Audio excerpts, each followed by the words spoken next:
Capítulo 47. No fim do dia, Natia ainda não tinha encontrado Pauline. Não havia mais que uma dúzia de estalagens em Cívica, e Natia me disse que fora todas. Tudo o que ela conseguiu em resposta às suas perguntas foram pessoas dando de ombros. Pelos meus cálculos, a barriga de Pauline agora deveria estar redonda com 8 meses carregando o bebê, o dono de uma estalagem notaria isso. Minha mente ficou a mil com uma coisa que eu não havia considerado. E se ela tivesse perdido o bebê? Enzo não havia mencionado a gravidez dela em Terravin. E se? E então outra possibilidade. E se ela não podia ser encontrada porque já estava na prisão? Você parece cansada, disse o padre Maguire enquanto eu absorvia as notícias de Natia. Comeu alguma coisa? Balancei a cabeça. O pouco que eu tinha beliscado estava agora em uma rua de Cívica. Ele me fez sentar em uma mesa em um aposento que não era muito maior que um armário. No aposento havia uma mesa, uma cadeira, uma cama estreita e um único gancho na parede. Ele ficava na propriedade da abadia e era usado por sacerdotes solteiros em viagem quando estavam visitando os arquivos e para nada além disso. Eu e Natia não poderíamos ficar aqui por muito tempo. Isso chamaria a atenção das pessoas. Eu fora até a cabana do reservatório do moinho hoje para ver se Caden tinha aparecido, mas ainda não havia qualquer sinal dele. Senti o toque dos dedos frio na minha coluna. Por favor, que ele esteja bem. Descansei a cabeça nas mãos. Com a falta de sucesso de Natia já tendo sido discutida, o sacerdote me perguntou como o meu dia se passará. Respondi com silêncio e revi as notícias na minha cabeça. Meu pai estava doente, com uma enfermidade desconhecida acarretada pela perversidade da traição da princesa Arabella. Ninguém havia visto a rainha desde que o meu pai ficou doente, e, na verdade, toda a corte dela entrará em reclusão, em luto pela companhia perdida de soldados. Eu nem mesmo consegui chegar até a minha tia Bernete. A cidadela estava cheia de guardas, como se tivesse todos os tesouros do continente. Meus irmãos, que eu precisava desesperadamente ver, estavam longe, junto com os esquadrões que eu havia contado para me apoiar. Pauline não podia ser encontrada. E acreditava-se que o príncipe Walter tinha sido assassinado pelas mãos traiçoeiras da sua irmã. Fechei os olhos. E era só meu primeiro dia aqui. Eu tinha sido determinada, ignorando obstáculos até mesmo essas coisas que de repente me enfraqueciam. Eu estava atada à Cívica de maneiras que eu dispensara. Sim, eu sentia fúria em relação aos traidores no gabinete, mas ainda havia pessoas aqui com quem eu me importava, e aquilo em que eles acreditavam no que dizia respeito a mim fazia diferença. O padeiro do vilarejo, que sempre tinha um pãozinho quente para eu experimentar, o mestre do estábulo, que me ensinou a cuidar de um cavalo, os soldados, que abriam largos sorrisos quando eu ganhava deles nas cartas. Eu me importava com aquilo que eles acreditavam sobre mim. Eu me lembrava do meu primeiro dia no saguão do Sanctum e do comisar me estudando de longe. Calculando. Ninguém no gabinete morriguês me conhecera tão bem quanto ele. Eu via a mão do comisar orquestrando tudo isso. Pressionei as almofadas das minhas mãos nos meus olhos, recusando-me a ceder à desolação que aumentava dentro de mim. Isso não acabou ainda. O padre Maguire colocou uma tigela de caldo quente na minha frente, e forcei um pedaço de pão a descer junto com o caldo. Walter estava morto. Eu não podia mudar isso, nem aquilo em que as pessoas pensavam sobre mim. Você cuidou das notificações? Perguntei. Ele assentiu. Todas redigidas e preparadas, mas um selo oficial ajudaria na credibilidade. Verei o que posso fazer. Porém tenho algumas reservas em relação à mensagem. É arriscado. Talvez nós, isso é garantia. Só para o caso de se fazer necessário. Vai me comprar tempo. Mas, esse é o único anúncio que será bebido mais avidamente e mais rápido do que um jarro gratuito de cerveja. Ele soltou um suspiro, mas assentiu, e então dei a ele outra tarefa. Pedi que ele fosse fazer questionamentos de forma discreta para ver se mais algum erudito havia sumido. Apanhei o meu manto do gancho, examinando o trabalho de Natia com a agulha escondida no forro interno. Sob a luz fraca do crepúsculo, aquilo funcionaria. Poderia levar alguns dias antes do retorno dos meus irmãos da cidade dos Sacramentos e até que eles pudessem me ajudar, mas ainda havia trabalho a ser feito. A cidadela era uma estrutura grande e que se espalhava. Se a arquitetura de venda era como um vestido composto por trapos, então a de Morriga era um vestido de trabalho prático e sólido, feito de pontos contados e uma costura ampla para expansão. A cidadela havia crescido com o passar dos séculos, como acontecia com qualquer reino, mas, ao contrário de Sanctum, ela havia crescido de modo ordenado. 4 alas principais irradiavam-se do grande saguão original no centro, e múltiplas torres e anexos haviam se espalhado por cima dos terrenos em volta delas. Passagens que conectavam alas e outras estruturas davam origem a uma multiplicidade de esquinas convenientes para que uma jovem princesa escapasse das garras dos seus tutores. Eu estava intimamente familiarizada com todas as cortinas, com todos os armários, recessos e peitoris na cidadela de uma forma que somente uma criança desesperada por liberdade poderia ser. E havia também as passagens secretas de que ninguém supostamente deveria ter conhecimento, vias de escape empoeiradas e esquecidas, construídas em tempos mais sombrios, mas minhas andanças me levaram a descobrir essas passagens também. O erudito real estava bastante ciente das minhas habilidades, no entanto, suas armadilhas para me pegar tinham sido, na maior parte, pateticamente fracas. Eu os via vindo antes que um tutor que estava à minha espera pudesse segurar no meu ombro, antes que eu tropeçasse em um fio de seda preso com um sino de aviso, antes que qualquer obstáculo colocado cruzando o meu caminho pudesse diminuir a minha marcha. No mínimo, a persistência dele se tornará um desafio para mim e contribuirá para minha furtividade. Ele se tornou um tutor involuntário, de outro tipo. Os jardins atrás da cidadela promoviam a sua própria e única forma de subterfúgio.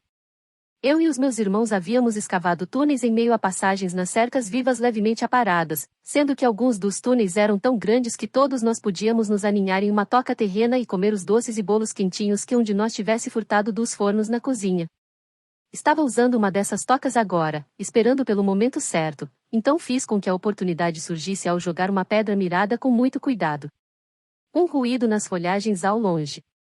Quando os guardas se viraram na direção do barulho, fui correndo até as sombras de um passadiço coberto. Eu estava lá dentro. Daqui eles não podiam me parar. Havia alguma coisa perigosamente revigorante em passar de modo furtivo pelos corredores. Até mesmo com o coração socando em meus ouvidos, todos os sentidos dentro de mim rompiam ganhando vida, alertas e brilhantes. Tudo era familiar, os sons, os aromas, mas então minha ciência das coisas foi de súbito cutucada por outra coisa, coisa esta que tinha um nome agora. Que passava resvalando por mim, uma fera carregando o cheiro da traição. Eu sentia sua barriga ondulando por cima da minha pele. Ouvia as batidas do seu coração nas paredes. Captava seu gosto, doce e sagaz, espiralando-se no ar.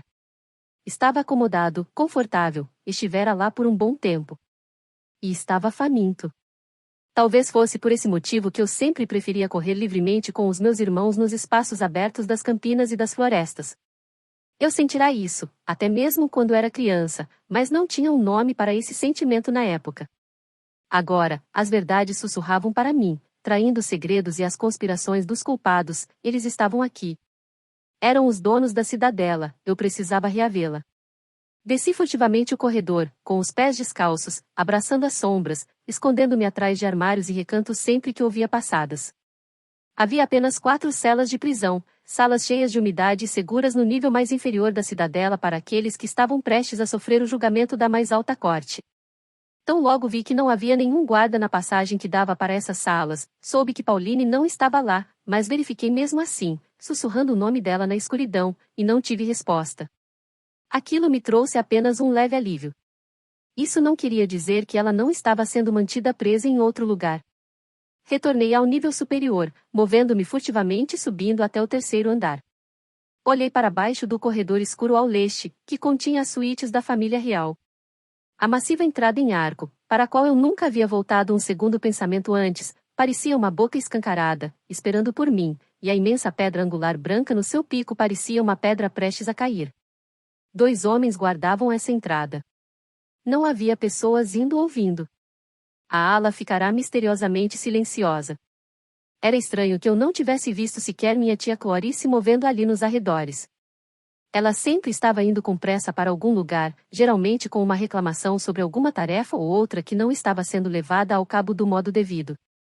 Para ela, até mesmo o protocolo do luto teria as suas falhas. Ela era uma mulher de tarefas diárias, mas não de se demorar, nem de rir, nem de sonhar.